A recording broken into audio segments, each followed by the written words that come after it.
ورحمة الله وبركاته. السلام عليكم. ما شاء الله. مركوبه الرئيس وحان ربائنا سودوية نحن كتاجنا حزب ليراد UDM مدحوينها حزب كان حتى نجابنا جاينا ونصعدين وسنة النقدو His Excellency Governor Ali Ibrahim Roba وحكلون سودوينا يا أما هاد علنا يا جابنا جينا سوق الدون محمد آدم خليف وهذا سبيكر جاينا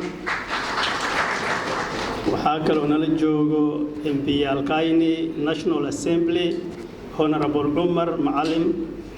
عمر محمد معلم وحكلون الجوجو ولاشين وهذا ومن ربوس عطو الخير قاسم وحكلون سودوينا يا ولالهم بدن والناشونال اسمبلي كجرو لوكال اسمبلي iyo ku badan oo ayagana hadda u loolamaya kursiga kursiyalka kala duwan adinkoo dhan soo dhawaadaan leeyahay sida ay af Ingiriiska dhahaan all protocols observe waxa kale oo nala joogo museegeeni Abdullahi Abdi oo namlef madaxweynaheedana ah national campaign chairman ka teamka team MAK Dr. Alina ah asagana hadda way dalaha soo dhawaaw iyo odayaalka kala salaadiinta kala iyo madaxda kala noo imaad iyo gabdhaheena soo dhawaada assalaamu alaykum warahmatullahi wabarakatuh aniga hadalka inaan aad ugu sii dheeraado ma rabo manifesto ayaa noola aqmaya markaan wax kasta waxay leeyihiin bilow everything has a beginning the launch of this manifesto is the beginning of MAK Dr. Ali campaign 2022 and inshallah will form the policies and the guidelines for our coming government when we make the government, inshallah. For the last 10 years, MANDERA County was led by His Excellency Ali Ibrahim Roba, as you all know. But during those 10 years, at the beginning of those 10 years, MANDERA was a small town. Today, because of some of the infrastructural developments that we have achieved, MANDERA can qualify for city status. Truly, city status. We have various hospitals, sub-county hospitals, level 4s and 3s, and we have never had those 10 years. But for me and my incoming governor, at least at this point, we have a place to start as compared to the first government in 2013, where now we will focus not on physical infrastructure, but more importantly, on things that can impact the citizens of this county in a more beneficial manner. And with those few remarks in the English language, waxaan idin sheegayaa reer Mandera dadkii aan af Ingiriiska ku hadlaynin oo meesha nala joogo waxaad ogtihiin 10 sano ka hor Mandera sida ay ahayd baa wada xasuusanaa magaalo aad u yar ayay ahayd maanta waxaan ku faani karnaa magaalo laamila magaalo guriyaal waaweyn ay ka dhisan yihiin magaalo ay beecsharooyin fara badan ay ka furan yihiin tan ayadee waxaan horta ugu mahad celinaynaa systemkan devolution-ka noola keenay mid labaad waxaan mahad aad u ballaaran ugu celinaynaa haddana nin madax ah oo vision fiican reer Mandera u hay oo 10 sano horumarka aan helna iyo nabad aan helna ka soo shaqeey Governor Ali Ibrahim Roba aniga iyo Governor-gayga Maxamed Aadan Khaliif waxaynu ku qoran tahay balamahaas idin sheegi doono waxa kamid ah in meeshii walaalkeen as ugu tagay aan ka qaadna aan ka sii wanaajin wax ka sii fiican aan tolka Mandera aan u keenay insha Allah maanta waxaan idin sheegi doonaa waxyaabaha manifesto la yiraahdo waa waxyaalaha ballanti oo dawladdu soo socota ay dadku qaban doonto insha Allah ballantayna oo walaalkeen Maxamed Aadan Khaliif as noo akhrin doono ballan siyaasadeed ma noqon doonto waxay noqon doontaa ballan dhab ah oo ku talaab qaadi doonto marka aniga waqti badan ku qaadanaynin insha Allah qolaa ay dhahdii sawirka Dr. Ali meelahaas kuma jiro waxaan ku yiri MAK hadaad aragtaan Dr. Ali waa aragteen marka saas hal ogaada anigana waa MAKna waa Dr. Ali programkayna waa isku mid heshiisaan waxa soo dhan lagu yahay markaan aniga waqti badan ku qaadanin waxaan la joogaa Governor-geena hadda ku jiro waxa sir maanta aniga hadal imaga soo baxaya programkan adinka iska leh waa naga diiday inaas har markaan ka raali ahaada hadii aad weydiinaysaan governor wuxuu hadli waayay sidaa daraaddeed waxaan rabaa inaan soo dhaweyn waxaa kaloo nala joogay MP-yaalkeena ayagana sidaa oo kale baa yidhaahdeen waxay yidhahdeen programkan waxaa iskale adiga iyo maxamed aadan khaliif marka programkiina adinka nagala wareega waxaan doonayaa markaan sidii loo soo dhaweyn jiray madaxweynaha markuu soo galaya meesha inaan u soo dhaweyn governor MAK insha Allah oo manifesto isaga noo aqriyo. Your Excellency Governor Ali Ibrahim Roba, Governor Mandera County, the Honorable Members of the National Assembly, my able running mate Dr. Ali Mahmoud, Sheikh Abdullah Abdi, the Chairman of NOMLEF, and the Chair of the campaign MAK, County Assembly members present, senior professional from Mandera, the Council of Elders, religious leaders, women, youth, ladies and gentlemen, Assalamu alaikum wa rahmatullahi wa barakatuh. All praises and thanks to Allah subhanahu wa ta'ala for allowing us to meet today here. Alhamdulillah, we cannot take that for granted. Thanks to you all for accepting to attend this event. Thank you. Thanks to those following this event online. As you all know, I am here today to unveil my manifesto and share it with the people of Mandera. I consulted widely various stakeholders and relevant experts within our county and beyond in writing this manifesto. In addition, I live and work here in Mandera, and therefore I understand our people's priority very well. It is your right to hear what plans those seeking elected positions have for you and your family. I hope my competitors will equally share their plans. However, it is you, brothers and sisters, to assess which of the competitive plans makes sense and closer to the reality on the ground. I am confident you will be able to distinguish between rhetorics and realistic plans. I am sure you have heard a lot about me. For the time I have been in politics, I have always tried my best to avoid lying and making false promises. Since the start of 2022 election campaign, I am sure you have had testimonies from those who know me on several occasions. I am a man of my words. Inshallah, I intend to fulfill promises I am making to you today to the best of my ability. My government will inshallah be an all-inclusive, transparent, accountable government, and will place the needs of our people at the center of decision making. We shall provide equal opportunity for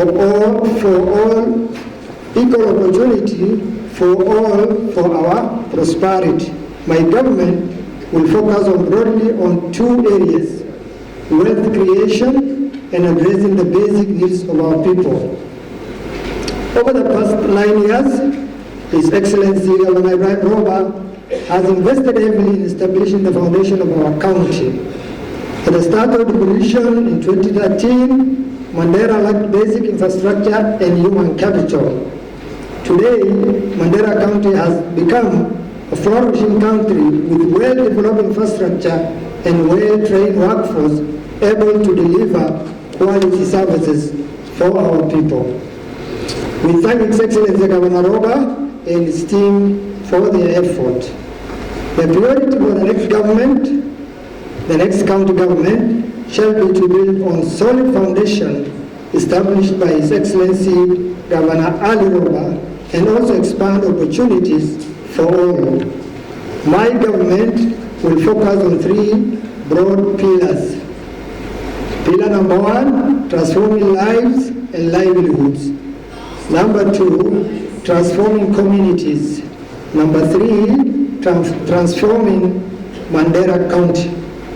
Let me now highlight some of the policy areas my government will address under each of these 3 pillars for the next 5 years, inshallah.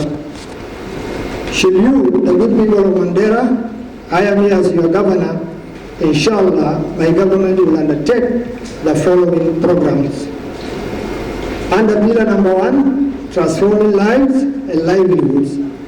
As you are aware, our county has one of the highest poverty rates at 77.6% according to Kenya Economic Report 2020.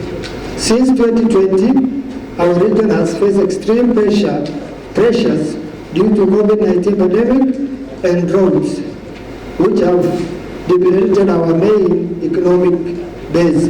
As a result, many of our people have lost their livestock and are now facing difficulties. The poverty level could easily be above 80 now. Therefore, our focus will be on transforming lives and livelihoods of our people in the most drastic ways. Considering the enormity of the task ahead, I will fully engage national leaders, professional groups, business community, national government, development partners, and most importantly, community groups and county workforce to actualize this manifesto. I am confident we can together change lives and livelihoods.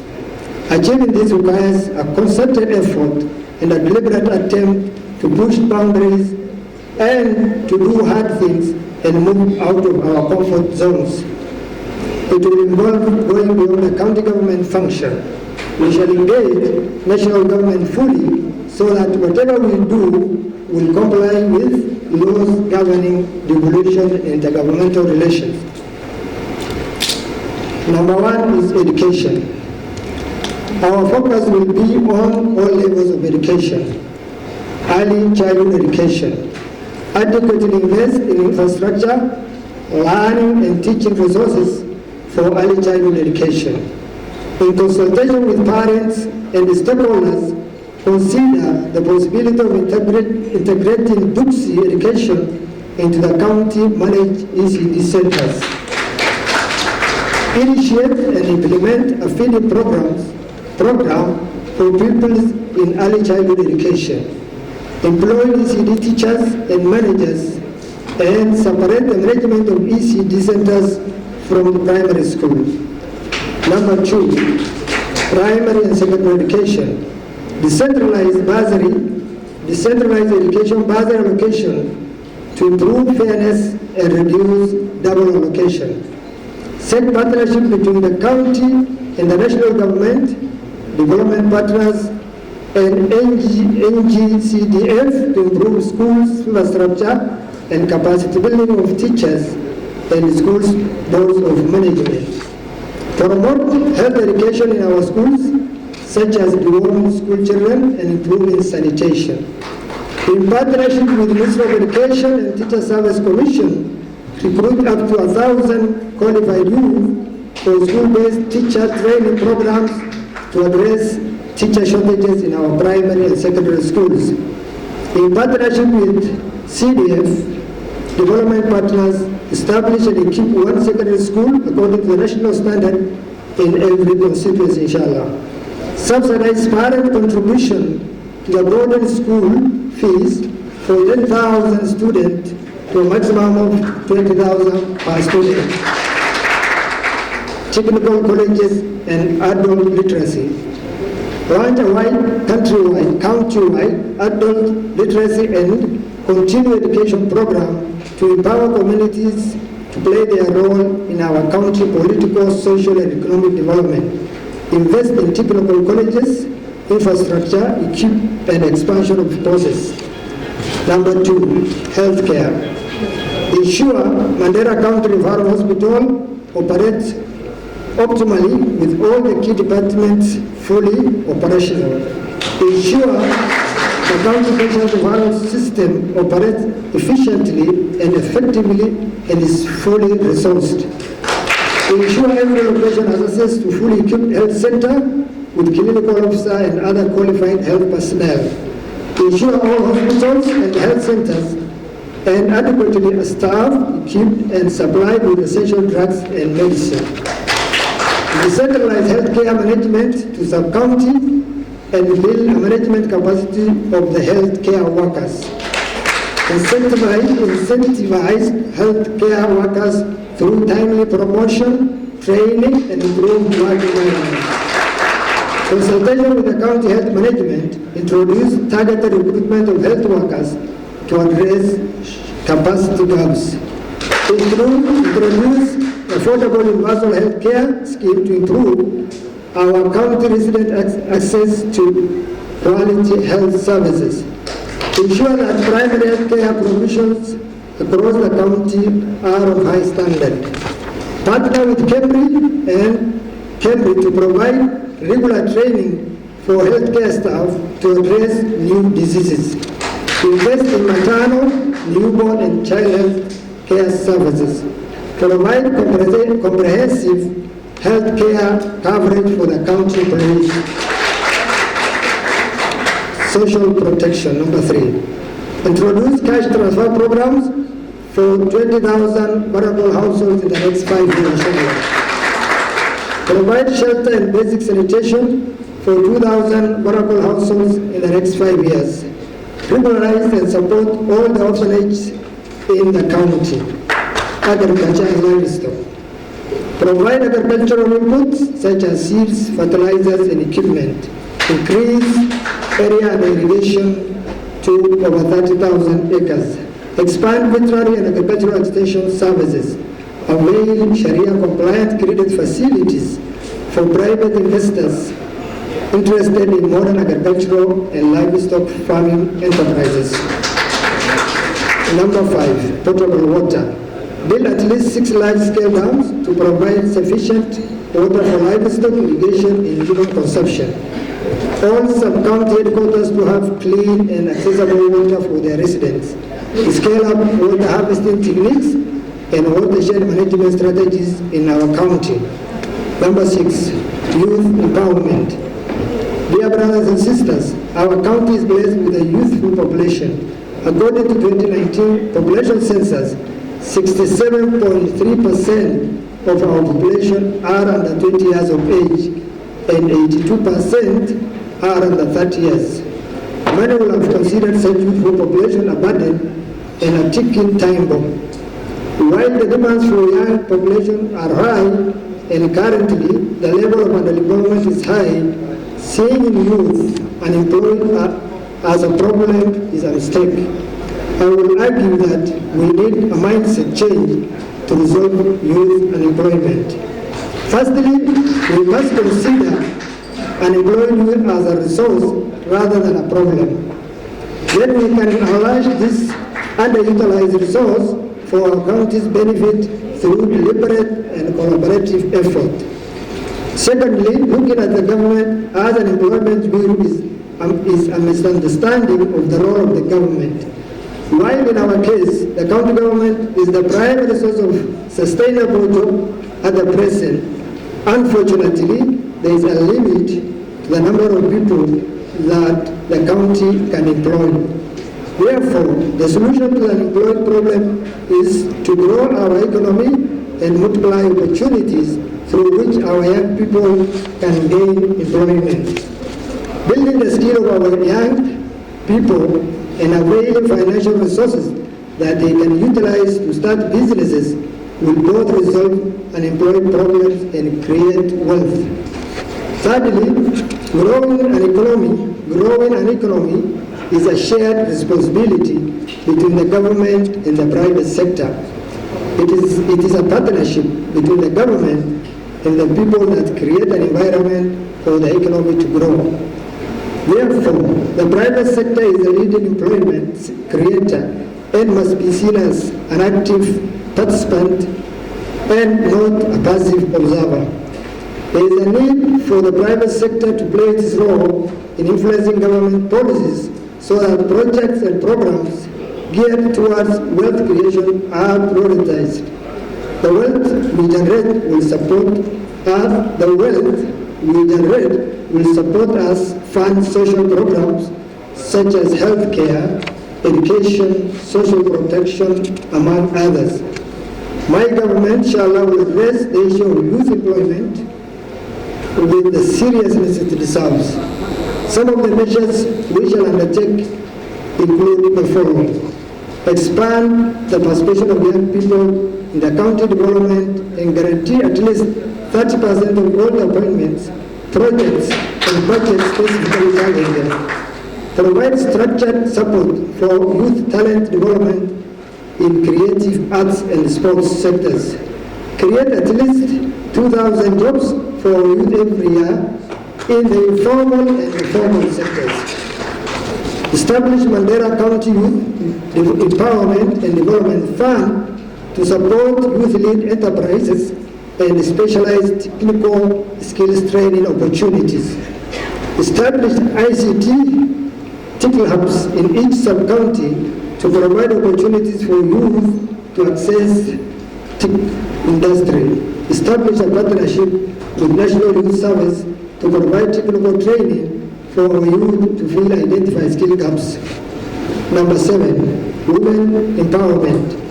Fully implement the third gender rule to ensure that at least 33% of the county government appointments are women. Establish Mandera County Women Economic Development Fund to provide repayable Sharia-compliant business development loans for women-led and owned small and medium enterprises. Promote girls' study of science, technology, engineering, and mathematics in our schools through partnership with the national government and development organization. Empower and capacity build women-led organizations and religious groups to address harmful traditional practices. Food security.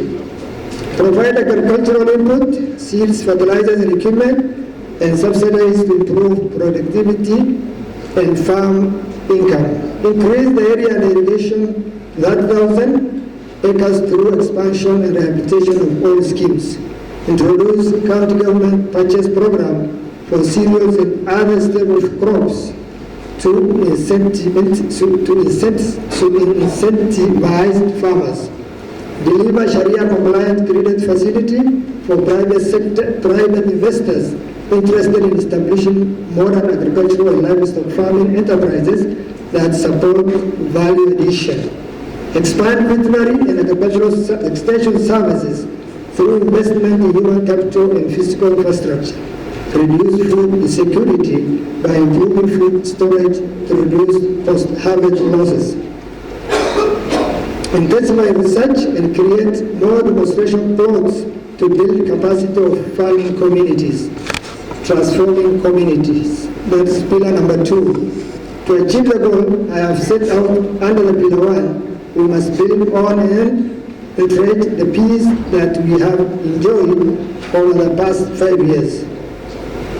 We thank the current leadership of our county and our communities for the excellent work in this regard.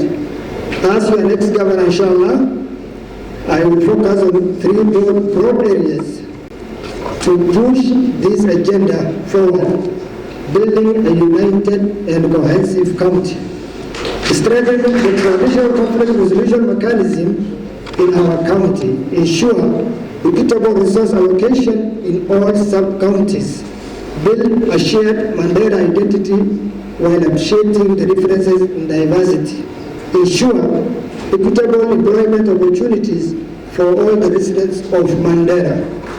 Number 2, encouraging and developing government services.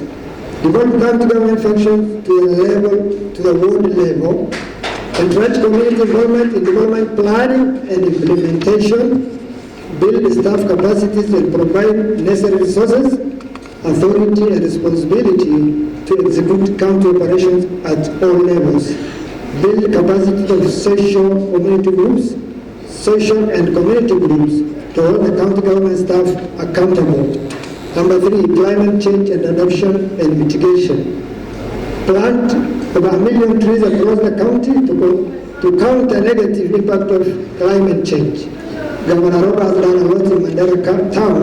Inshallah, we're going to expand it to all some counties. introduce sustainable agroforestry practices to support food security and job creation while protecting our environment. Promote plastic waste recycling and enforce the ban on plastic carrier bags. Pilot aerial seeding of dryland, adapted indigenous grass and Sudan grass to improve food availability and reduce soil erosion. Establish large-scale strategic fodder production farms and storage facilities through public-private partnership to address pasture shortages during the drought. Pillar 3, transforming MANDERA County.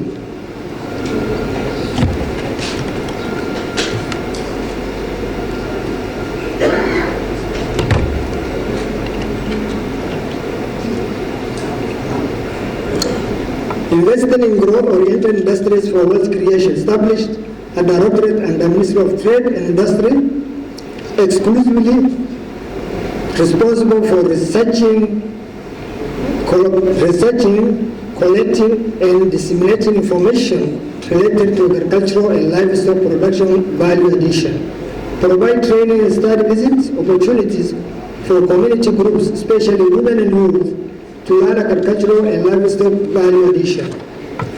Prioritize investment in enterprises with potential to add value to MANDERA County products and create jobs. Establish MANDERA County Development Authority to mobilize resources locally, nationally, and internationally and invest in county growth-oriented industries. Develop a public-private partnership framework and engage local, national, and international companies, institutions, individuals to invest in the county infrastructure and specific growth-oriented industries with job creation potential. Number 2, building and maintaining transport infrastructure. Upgrade all the roads in sub-county headquarters, inshallah, to bitumen standard. Already we have Banaza is underway. Inshallah, we'll extend it to the remaining 4 sub-counties. Ensure all roads under the county development, under the county government functions are regularly maintained. Establish the county roads maintenance board to involve youth in roads maintenance and public works to create employment. Number 3, improving security to reap the fruit of revolution. Work collaboratively with national security agencies to maintain peace. Build trust between our communities and security agencies to ensure flow of quality information.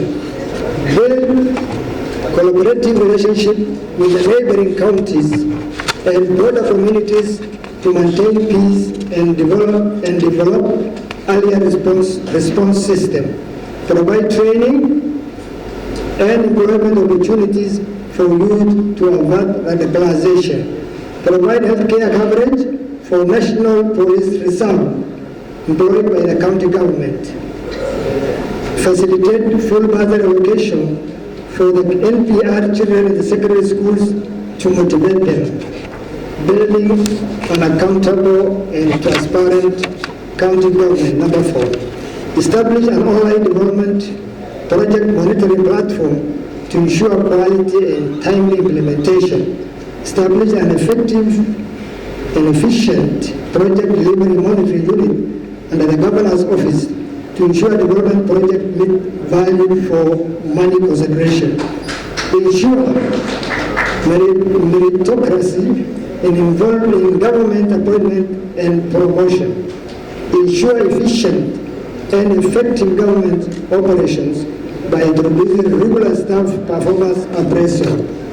Establish partnership with stakeholders such as community groups, elected representatives, business leaders to ensure priority development projects are considered for implementation.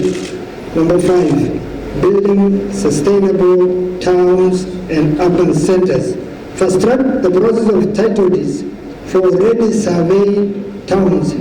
Conduct spatial planning for all our sub-county headquarters and open up access road. Ensure effective refuse collection and disposal system in all our towns and villages. Initiate capacity building and adequate resources of existing municipalities like Elwak and Mandera. Ensure all our sub-county headquarters have fully operational fire services, facilitate digitalization of land records, and automation of revenue collection services. Achieving the above stated goals requires all our effort and input. Therefore, we shall consult our people thoroughly, not just for formalities, but to understand better their needs and prioritize programs and projects that will address their short to long-term needs. Therefore, the public participation and the full involvement of the county staff will be the bedrock of our decision making, inshallah. Finally, we can only achieve the above goals if we are in government. Therefore, I request you all to embrace our home party, UDM, fully. Through UDM, we are determined to be at the national decision-making table and not to be at periphery. We shall ensure our region receives its fair share of the national cake. So let us build our party so that we are respected and taken seriously as a community. I appeal to you all and our competitors that we conduct our campaigns peacefully and respectfully. As a national area, my government will be all-inclusive and forward-looking. We shall endeavor to build a bigger cake enough for all of us. No one or community will be left behind or will feel marginalized. Justice and fairness will be the cornerstone of my government, inshallah.